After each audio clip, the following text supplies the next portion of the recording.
so many MLAs and whatnot in each of the different constituencies. Unless you get your voice heard, you're not going to get anything more than what you already have. But I commend you for all the work that you have done. This isn't me just because I want to be heard. I really commend you for the hard pressure. You're right. If you don't keep on the pressure, well, it's just good to let people get on with the work, because the amount of money it costs to answer questions is hundreds of pounds.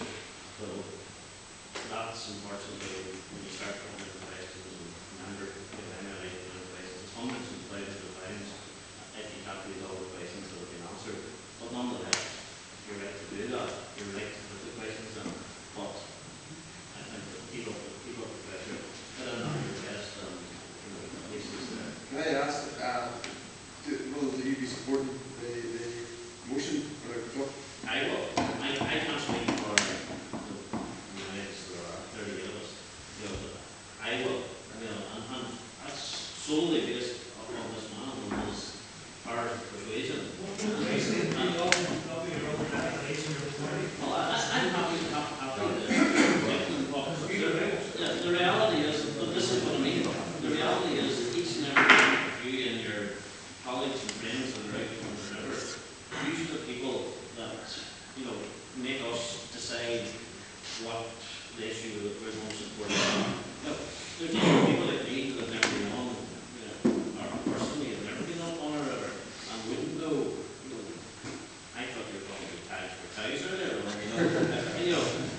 but nonetheless, issues around that, you really, it's something that I, as a non-fisher person, would have any clue about. I've heard of tags, but it's not something that I would have a working knowledge of. But nonetheless, I certainly lately spoke to Michelle McElveen this evening about it, and kind of speak to her again. I'm aware that the next mayor comes with it, but with your request, certainly I do what I can. It's important that each and every one of you do your job and put the pressure on your employee managers. Is that for me or for anyone? Could we not just send a letter as a group to each of the MLAs? It's whatever, explain what, my personal opinion, I would rather receive a letter from a constituent than get a general letter, because I'll be honest with you, if I get a general letter coming in, unless it's something that I have been contacted about, I'll go there and get a nice reply and say thank you for your letter. But if you're not going directly to your local MLA, if it's me, yes, I'll respond to you, but I'll go on the file and say that's somebody else's job. That's the decal committee people's job. But it's not just about the decal committee. It's about us as MLAs realising that this is a wider issue, not just for people. We've 3 or 4 people on that committee, and so we generally leave the different issues to the people that are on the committee. So it's important to, I wouldn't worry about letters. Emails is the best way to contact the people. Most people are on Facebook nowadays, but I think that flood not in a good way, but you all have the access to offices, and it shouldn't be that hard to find. But personally speaking, I prefer to get something from local constituents rather than just get an email coming in or a letter coming in to everybody, because the normal process, and it's the same for all parties, it goes to the people that are on those committees. Some people would ask for a response against the application. I suggest you contact them directly. Sorry, just I want to thank Ian very much, because it's given a lot of good boost for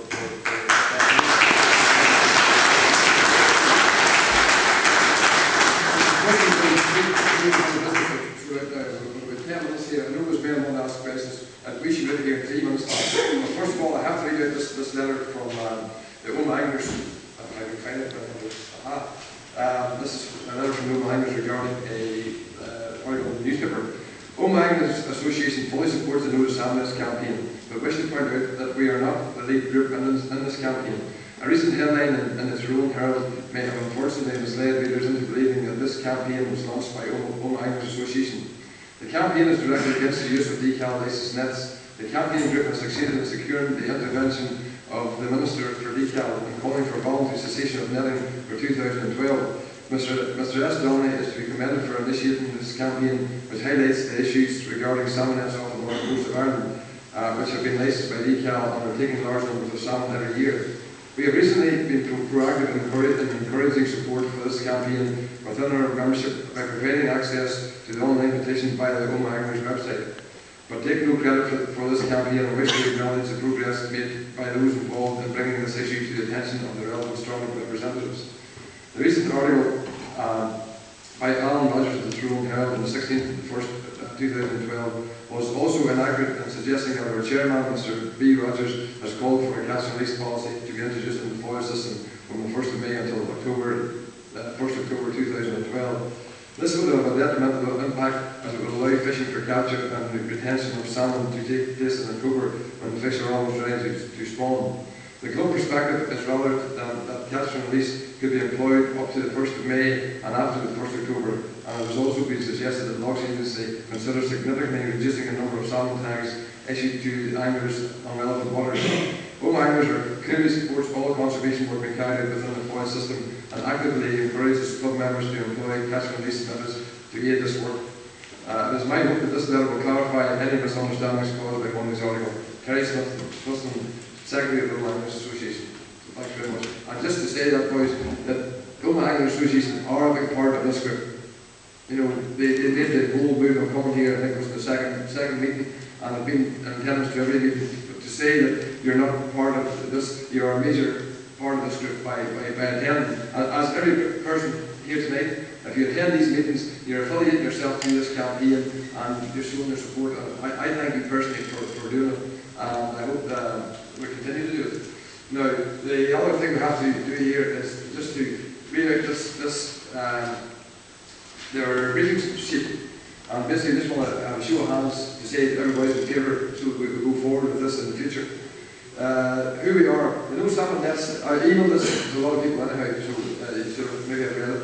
Who we are. No Salmon Nets NSN is a cross-community pressure group formed in response to the dire critical state of our migratory fish stocks, principally the iconic Atlantic salmon. The group has no political, religious or other affiliations and is made up of a broad coalition of concerned anglers, individuals, representatives of angler clubs and organisations. What unites this group is a collective desire and commitment to work together to protect and conserve our remaining salmon stocks for the present and future generations. What is our aim? We have one simple overriding aim, and that is to see a return to abundance of our salmon stocks for the benefit of the whole community. What we are calling for, at the moment we believe the single biggest obstacle in the conservation of our salmon stocks is the continued operation of licensed salmon nets on the North Antrim coast.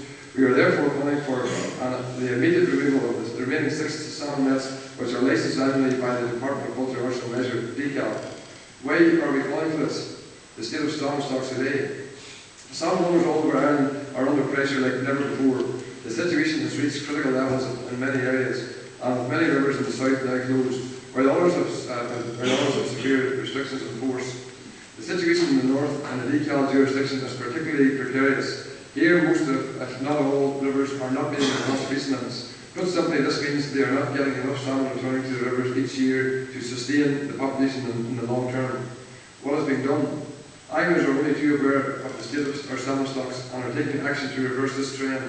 Many clubs are very proactive, carrying out a range of conservation measures such as voluntary catch and release, habitat restoration and enhancement, voluntary bailing to safeguard stocks, and running local hatcheries. What impact are the remaining commercial salmon nets having? These nets cancel out our conservation work. These measures can and are making a difference to the salmon stocks in the rivers, but they need to be a part of a bigger turn-up management approach. At the moment, this is not the case. Hatcheries and other conservation work helps to repopulate the rivers with more young fish. These go to sea and then return to the rivers to spawn and begin the cycle again. However, many of these salmon are intercepted by salmon nets before they enter the rivers. This effectively cancels out any positive gains in terms of more fish returning to repopulate the rivers. These nets are in breach of the EU Habitats Directive. The majority of these nets are mixed stock, That is the most destructive type of netting, as it is non-discriminatory, i.e. they catch salmon destined for rivers of both the east and west coasts, Foyle and even Donegal, rather than a single river. This is a big problem, as everyone is working blind, and you simply don't know where the salmon are from or destined. This means it is impossible in practice to manage or protect stocks from rivers where numbers are critical. These nets are in breach of the directive, as it has been scientifically proven that some of the fish are destined for special areas of conservation, SACs. These areas are strictly protected sites designated under the EC Habitats Directive. By contravening the EU Habitats Directive, the UK government is liable for hefty fines. In practice, these will be deducted from the Northern Ireland Block Grant, so will affect each and every one of us in Northern Ireland. The All-Ireland Federation have lodged an official complaint with the EU on this. This is scheduled to be heard at the end of this month, January 2012, restricting social and economic benefits of angling in rural communities.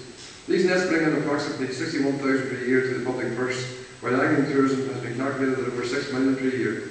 This is the tip of the iceberg. There is huge potential for salmon angling tourism in Northern Ireland. However, this cannot be developed at present as a prerequisite as to have a